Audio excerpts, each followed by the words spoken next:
Shalom, salve, perkenalkan nama saya Jeriano Ricardo Ribeiro Noto, peserta Latsar CPNS Kementerian Hukum dan Hak Asasi Manusia, golongan 2, Angkatan 48, kelompok 2. Hari ini kita akan melanjutkan membahas agenda kedua, yaitu terkait dengan prinsip aneka yang keempat, mengenai komitmen mutu.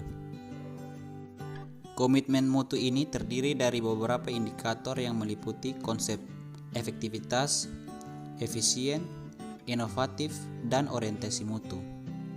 Adapun yang dimaksud dengan efektivitas sendiri ialah sejauh mana organisasi dapat mencapai tujuan yang ditetapkan atau berhasil mencapai apapun yang coba dikerjakan. Efektivitas organisasi berarti memberikan barang atau jasa yang biasa dihargai oleh pelanggan. Adapun efisiensi organisasi ialah ditentukan oleh seberapa banyak bahan baku, uang dan manusia yang dibutuhkan untuk menghasilkan sesuatu. Efisiensi ini dapat dihitung sebagai jumlah sumber daya yang digunakan untuk menghasilkan barang atau jasa.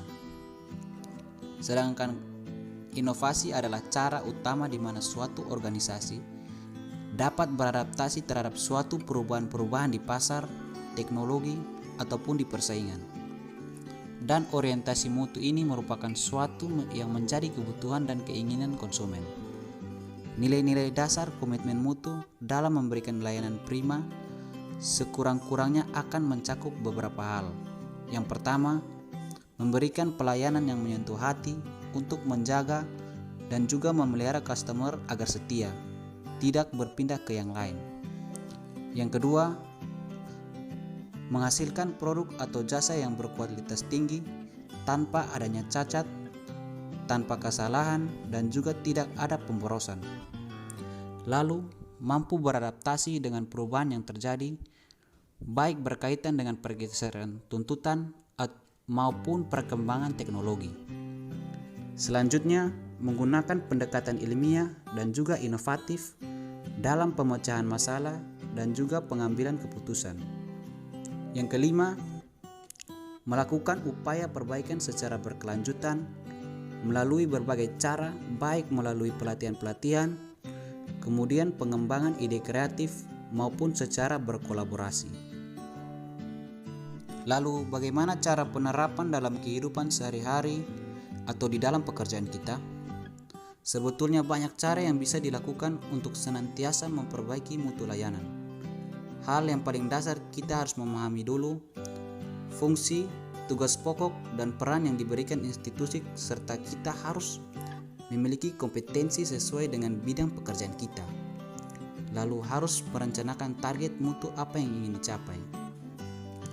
Lalu memahami juga bagaimana karakter pelanggan yang akan kita layani. Terus menguasai teknik pelayanan prima, melayani dengan sepenuh hati, menerima kritik dan saran, juga termasuk ke dalam peningkatan mutu. Dalam menjalankan tugasnya, seharusnya para pejabat dan juga aparatur ini wajib untuk memperhatikan perundang-undangan yang menjadi dasar hukum bagi setiap keputusan yang diambil dan juga tindakan yang dilakukan. Contoh real yang bisa pegawai imigrasi lakukan untuk peningkatan komitmen mutu yaitu yang pertama, menggunakan sumber daya alam termasuk BHP seperlunya saja, jadi tidak boleh berlebih-lebihan. Hal ini merupakan prinsip efektif di dalam komitmen mutu. Yang kedua, menjalankan SOP dalam setiap kegiatan sehari-hari. Hal ini merupakan prinsip dari efisien. Yang ketiga, mampu memodifikasi lingkungan sesuai dengan kebutuhan. Ini merupakan salah satu prinsip kreatif di dalam peningkatan mutu. Selanjutnya, untuk prinsip inovatif, kita bisa memodifikasi lingkungan, contohnya traumatic care untuk di ruangan anak. Dan untuk orientasi mutu, kita bisa melakukan pelayanan kepada pemohon dan juga keluarga dengan mempraktikkan 5S, yaitu senyum, sapa, salam, sopan dan santun kepada seluruh pemohon dan juga warga instansi tanpa terkecuali. Demikian yang bisa saya sampaikan. Shalom, salve, terima kasih.